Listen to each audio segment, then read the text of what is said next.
बहुत दूर ऊंचे ऊंचे पहाड़ों के बीच एक छोटा सा गांव था, सोनधार।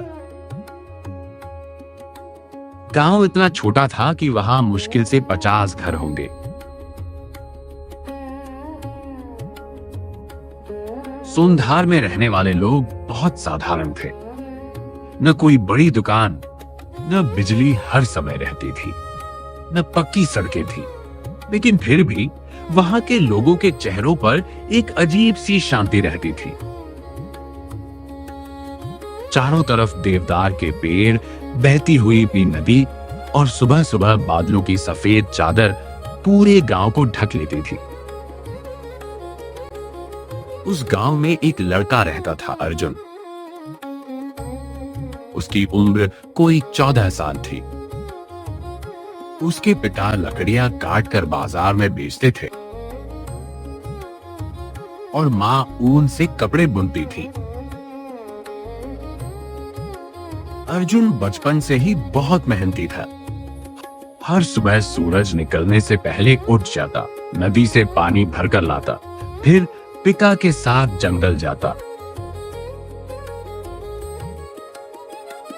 अर्जुन पढ़ाई में बहुत होशियार था। उसने अपनी उम्र से 2 साल पहले ही स्कूल पूरा कर लिया था, लेकिन पैसों की कमी होने की वजह से वो आगे कॉलेज नहीं जा पाया।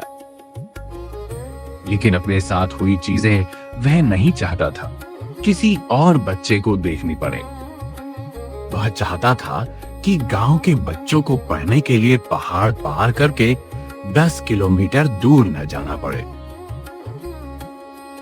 क्योंकि उसने अपनी छोटी बहन मीरा को हर दिन ठंड में कांपते हुए स्कूल जाते देखा था। कई बार रास्ते में बारिश आ जाती, कई बार पहाड़ों से पत्थर गिरते और कई बार बच्चे वापस लौट आते। एक रात जब तेज बारिश हो रही थी, अर्जुन अपनी मां के पास बैठा था। मिट्टी के चूल्हे की धीमी आग जल रही थी। माँ, क्या हमारे गांव में बच्चों को इन पहाड़ों की वजह से हमेशा ऐसी ही परेशानी रहेगी? पहाड़ कभी रास्ता नहीं रोकते बेटा, बस ये देखते हैं कि चढ़ने वाला कितना धैर्य रखता है। उस रात अर्जुन देर तक सो नहीं पाया। उसके मन में अपने गांव के लिए कुछ करने का इरादा घर कर गया।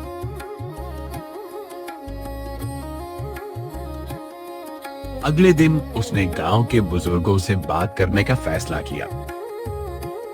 हमें अपने गांव में एक छोटा स्कूल बनाना चाहिए ताकि बच्चों को दूर ना जाना पड़े और किसी चीज की वजह से कभी उनकी पढ़ाई में बाधा ना आए।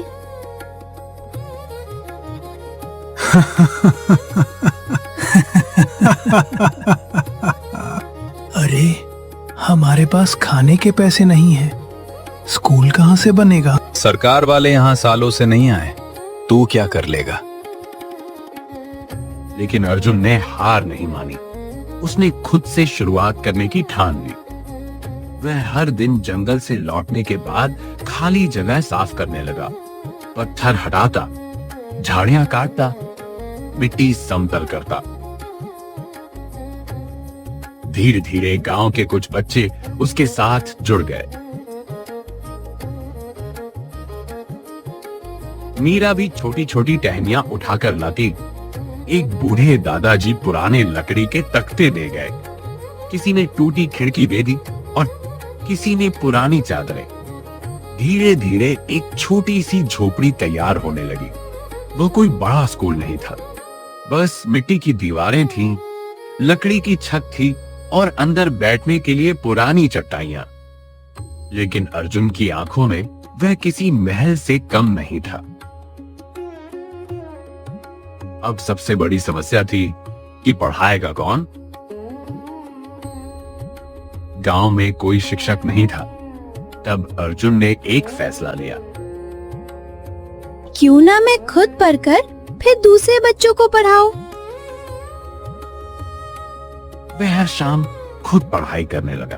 पुरानी किताबें इकट्ठी करता, दूर शहर से आने वाले लोगों से सीखता। कई बार रात भर लालटेन की रोशनी में बैठा रहता। बच्चों के लिए मुझे ये करना ही पड़ेगा। धीरे धीरे वह बच्चों को पढ़ाने लगा।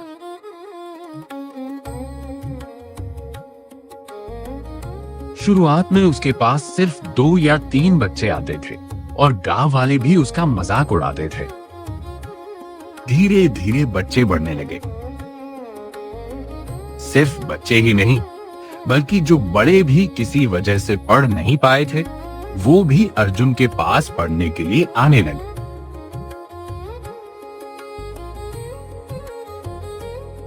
गांव में पहली बार ऐसा हुआ था कि बच्चे खुशी से पढ़ने जा रहे थे। अर्जुन भी हर दिन एक नए जोश के साथ पढ़ा था। कुछ महीनों बाद पहाड़ों में भयंकर बर्फबारी हुई। रास्ते बंद हो गए, खाने की कमी होने लगी। सब लोग अपने घरों में बंद हो गए और बच्चे भी अब स्कूल नहीं जा पा रहे थे। गांव के कुछ लोग अर्जुन को समझाने आए।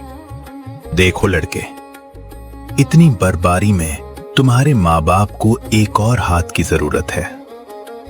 तुम ये अपना स्कूल का फालतू का काम छोड़ दो और उनका हाथ बटाओ, नहीं तो सब भूखे मरोगे। अर्जुन ने अपने माँ बाप से सलाह लेना सबसे उत्तम माना। बेटा, जो काम तुम कर रहे हो वो करना सबके बस में नहीं है। कौन क्या बोल रहा है, तुम्हें वो सब छोड़कर जो तुम्हारा दिल कहता है वो करना चाहिए। हाँ बेटा, हमें तुम पर बहुत गर्व है। तुम बच्चों की पढ़ाई देखो, बाकी सब हम दोनों संभाल लेंगे।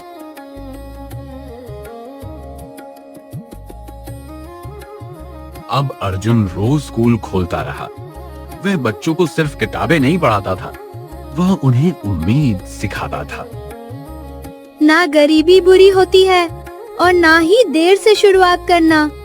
बुरा होता है हार मान लेना। गांव के कुछ लोग उससे चिढ़ते थे और नहीं चाहते थे कि उसका नाम हो, लेकिन वो अपनी लगन से लगा रहा। एक दिन गांव में शहर से एक अधिकारी आया। वह पहाड़ों में नए स्कूलों की जांच करने निकला था। जब उसने उस छोटी सी झोपड़ी में बच्चों और बड़ों को पढ़ते देखा तो वह हैरान रह गया। उसने जाकर अर्जुन से बात करने का सोचा। ये स्कूल तो सरकारी दस्तावेजों में नहीं है, इसे किसने बनाया? अर्जुन ने जब उसे पूरी बात बताई, वो बहुत हैरान और खुश हुआ। अर्जुन की मेहनत से प्रेरित होकर उसने सरकार से वहां एक स्कूल बनाने की मांग रखने का फैसला किया। कुछ महीनों बाद सरकार की मदद से वहां एक असली स्कूल बन गया। पहली बार गांव में पक्की सड़क आई, बिजली के खंभे लगे और बच्चों को दूर पहाड़ पार नहीं करना पड़ा। अर्जुन के प्रयासों और उसकी प्रतिभा को देखकर सरकार ने उसे निशुल्क एक बड़े संस्थान में जाकर पढ़ने का मौका दिया। कुछ 1 सालों बाद अर्जुन वापस अपने गांव लौटा। अब वो बहुत बड़े विश्वविद्यालय में प्रोफेसर लग चुका था।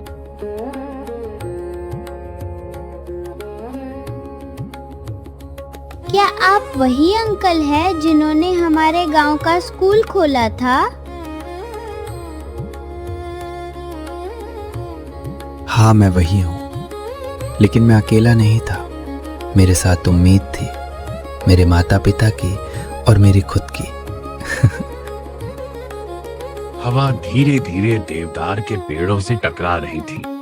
सूरज पहाड़ों के पीछे ढल रहा था। वो गांव अब पहले जैसा नहीं रहा था, क्योंकि कभी कभी एक इंसान का छोटा सा कदम पूरे गांव की तकदीर बदल देता है।